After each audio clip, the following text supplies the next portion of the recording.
नमस्कार मित्रांनो, मी SRT शेतकरी पवन वाघ, राहणार सावळी तालुका, जिल्हा बुलढाणा। आपण गेल्या 3-4 वर्षापासून मित्रांनो SRT या पद्धतीने आपण शेती करतो। त्यामध्ये सुरुवातीला आपण 4.5 फुटाच्या अंतरावर आपण बेड तयार केले आणि त्यानंतर एका मागून एक सतत त्या बेडवर 3-4 वर्षापासून आपण पिके घेत आलेलो आहे। त्यामध्ये आपण कोणत्याही प्रकारची अंतर मशागत न करता, मजुराच्या साहाय्याने निंदन खुरपण न करता आजपर्यंत आपण पीक घेत आलेलो आहे। तरी पीक बी उत्तम क्वालिटीचं आलेलं आहे मित्रांनो। बघा, आपण जे दसकट वगैरे जे जागेलेस आपण ठेवलेले आहे आणि प्लॉट बी बघा किती सुंदर आहे। काहीच खर्च नाही मित्रांनो या मक्याला सोयाबीनचं शेत असल्यामुळे आपण याला रासायनिक खताचा डोस सुद्धा दिलेला नाही। तरी आतापर्यंत इतकी सुंदर मक्का यामध्ये झालेली आहे।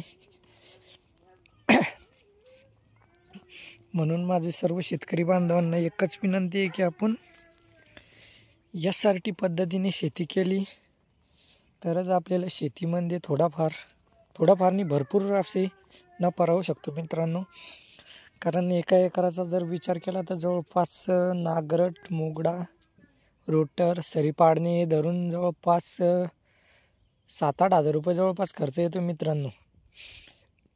आणि 7-8 हजार रुपये खर्च म्हणजे जवळपास आपल्याला मक्का 8 हजार बी जर म्हणलं मित्रांनो तर आपण 4 क्विंटल प्लस झालो मित्रांनो। SRT पद्धतीमध्ये 2 हजार रुपये बी भाव जर पकडला तर आपण 4 क्विंटल प्लस आहे मित्रांनो खर्चामध्येच।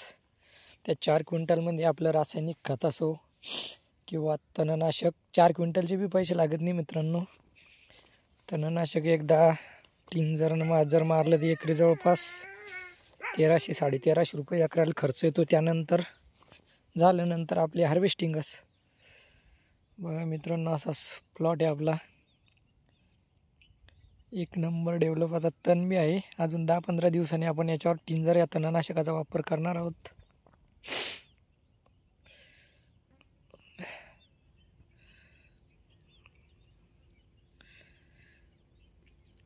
एकच नंबर प्लॉट जमलेला आहे मित्रांनो मक्याचा। या आपल्या जे शेजारी लिंबाच्या झाडाच्या पलीकडे जे दिसते मित्रांनो, त्यामध्ये खरीपात मक्का होती आणि आता रोटर वगैरे करून त्यांनी ठेवलेलं आहे ते शेत। त्यांची ना आपली एकाच दिवशी लागवड होती खरीपात। आता पाणी चालू असल्यामुळे त्यांच्या याच्या शेतामध्ये वापसा नाही, त्यामुळे ते थांबलेले आहे आता। आणि आपली मक्का एवढी झालेली आहे मित्रांनो बघा, जवळपास 25 दिवसाचा फरक, 25 ते 30 म्हणजे एका महिन्याचा फरक पडणार आहे मित्रांनो। कारण अजून बी 2-3 दिवस पाणी सांगेले। म्हणून म्हणतो की जास्तीत जास्त शेतकरी बांधवांनी SRT पद्धतीचा अवलंब केला पाहिजे।